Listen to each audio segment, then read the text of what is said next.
Malta reġistrat l-inqas rata ta' persuni mċaħda mill-aktar affarijiet bażiċi tal-ħajja minn kemm ilha tinġabar l-istatistika fl-2005 u hija n-nofs ta' dik li kienet fl-2013 u ferm aktar baxxa mill-medja Ewropea ta' kważi 14%.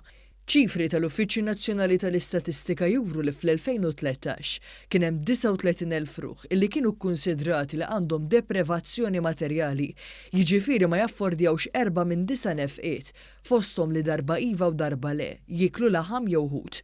Iċ-ċifri tal-Uffiċċju Nazzjonali tal-Istatistika juru li dawn naqsu għal 14,000 ruħ.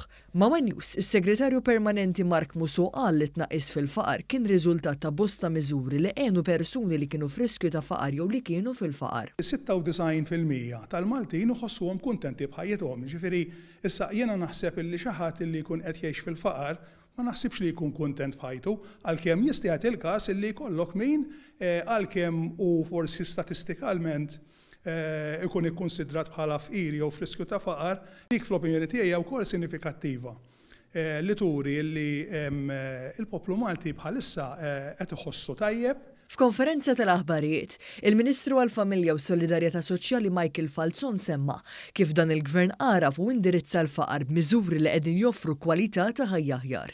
Semma kif fi żmien Gvern Nazzjonalista aktar minn 230,000 persuna f'Malta ma kinux fqada li jieħdu btala ta' ġimgħa darba fis-sena, bin-numru issa naqas b'90,000.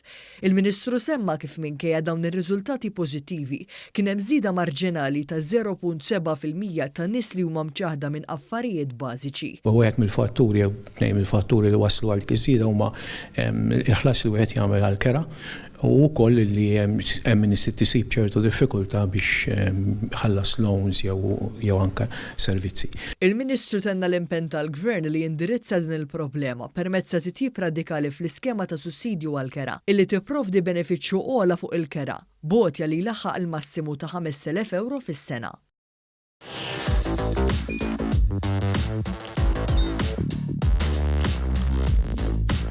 Idħol fuq one.com.mt u hemmhekk tista' tara l-programmi kollha li jxandru fuq One permezz ta' One Play.